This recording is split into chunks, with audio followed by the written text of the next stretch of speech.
एक तासावरचा भूगोल विषयाचा पाठ अभ्यासणार आहोत. आता मला सांगा, ज्यावेळेस तुम्ही कपडे धुता, तुमची मम्मी किंवा मोठी दीदी कपडे धुते तेव्हा ते बाहेर वाळत टाकतात. ते कशामुळे वाळतात बरं? हवामान, उन्हामुळे किंवा हवेमुळे. बरोबर. मग आज आपल्याला अशाच गड्याचा अभ्यास करायचा आहे. हवामान.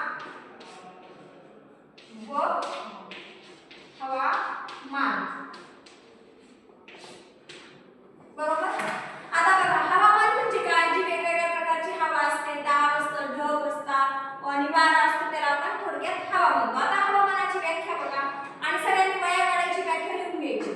हवामानाची व्याख्या: हवामान म्हणजे एखाद्या विशिष्ट ठिकाणाच्या वातावरणाची अल्पकालीन स्थिती ज्यामध्ये तापमान, आर्द्रता, दाब, वारा, ढग आणि पर्जन्य यांचा समावेश असतो किंवा हे होय यांना काय म्हणतो आपण? हवामान. बरोबर. आता हवामानाचा काय काय उपयोग करतो आपण? हवामान कशा स्वरूपात असतं सांगा बरं. ऋतू माहिती ना तुम्हाला? हां. मग बघा, आपल्या महाराष्ट्रात किंवा आपल्या देशात कोणत्या किती प्रकारचे ऋतू आहेत? 3 प्रकारचे: उन्हाळा, हिवाळा आणि पावसाळा. उन्हाळ्यात आपल्याला गरम होतं, बरोबर, म्हणजे खूप गरमी वाटते. त्यावेळेस आपण कोणते कपडे घालतो? कॉटनचे कपडे घालतो, बरोबर, म्हणजे सुती कपडे घालतो. त्याच्यानंतर आपल्याकडे हिवाळा येतो. आता आपल्याकडे हिवाळा चालू आहे की आता हिवाळ्यात आपण कोणते कपडे घालतो? लोकरीचे किंवा गरम कपडे वापरतो. त्याच्यानंतर पावसाळा येतो. पावसाळ्यामध्ये आपण रेनकोट, छत्र्या याचा वापर करतो बघा.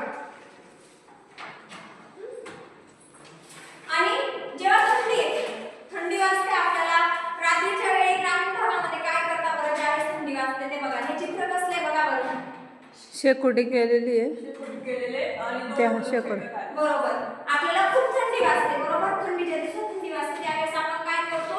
शेकोटी पेटवतो आणि त्याच्यामध्ये काय करतो? हात वगैरे किंवा आपल्याला ऊब मिळावी म्हणून आपण शेकोटी करतो, बरोबर.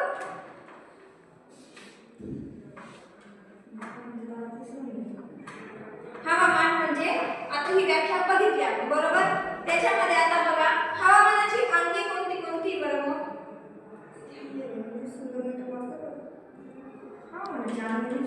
म्हणजे कोणती येतात? आता तुम्हाला प्रश्न विचारला मी, हवामानाची अंगे कोणती? तर कोणती येतात हवामानाची अंगे? तापमान. बरोबर. हवामानाचं पहिलं अंग कोणतं आहे? तापमान. हा,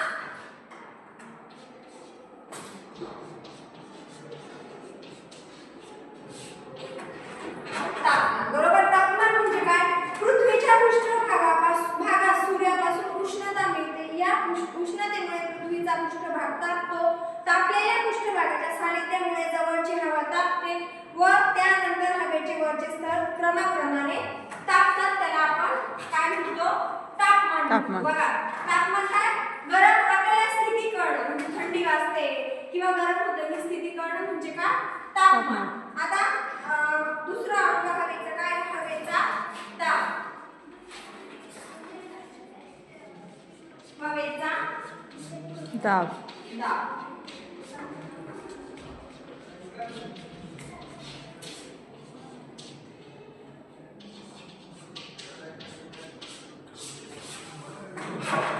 हवेचा दाब.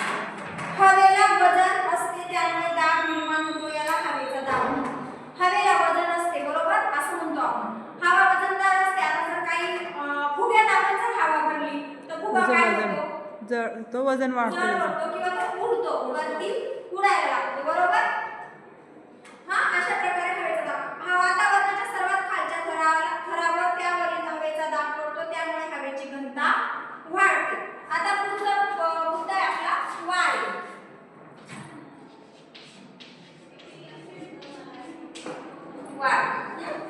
आता वारे म्हणजे जास्त हवेच्या दाबाकडून कमी हवेच्या दाबाकडे हवा स्थितीच्या समांतर दिशेत वाहू लागते, त्यास वारा म्हणतात. म्हणजे हवेचा जो दाब असतो तो क्षितिजा समांतर दिशेत वाहतो.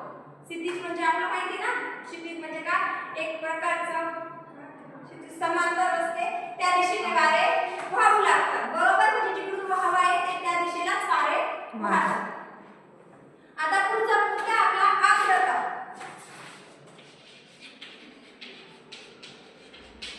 आर्द्रता. आता आर्द्रता म्हणजे काय? वातावरणात बाष्प असते, माहिती ना सगळ्यांना, वातावरणामध्ये बाष्प असते. ज्या हवेत बाष्प जास्त असते ती हवा दमट असते. म्हणजे काही बघा, मुंबईकडे आपण गेलो दमट स्वरूपाचं. असतं. आपण म्हणतो ना मुंबईला गेलं का खूप गरम होतं. म्हणजे आपण कोणताही ऋतू असो पण त्या मुंबईच्या भागामध्ये आपल्याला खूप गरम होतं. सारखा घाम निघत असतो, सारखा घाम निघत. मग मुंबईचं हवामान कसं आहे? दमट स्वरूपाचं आहे. वातावरणातील दमटपणास आर्द्रता म्हणतात. म्हणजे वातावरणात जो दमटपणा निर्माण झालेला असतो त्याला आपण काय म्हणतो? आर्द्रता आर्द्रता म्हणतो. म्हणतो. काय म्हणतो? आर्द्रता. आर्द्रता म्हणतो. आता पुढचा पॉईंट बघा आपला काय आहे? वृष्टी. हो मॅडम मॅडम इकडे बसा ना. तुम्ही दिशा ना. वृष्टी. वृष्टी बेंचवर म्हणजे बसा काय? बेंचवर बसा ना इकडे. हवेतील बाष्पाचे पाणी व हिम यात होणारे रूपांतर व ते पुन्हा पृथ्वीवर येणे यास वृष्टी म्हणतात. म्हणजे हवेतील जे बाष्प असतात आपण वरती बघितलं आता का बाष्प वातावरणात काय असतात?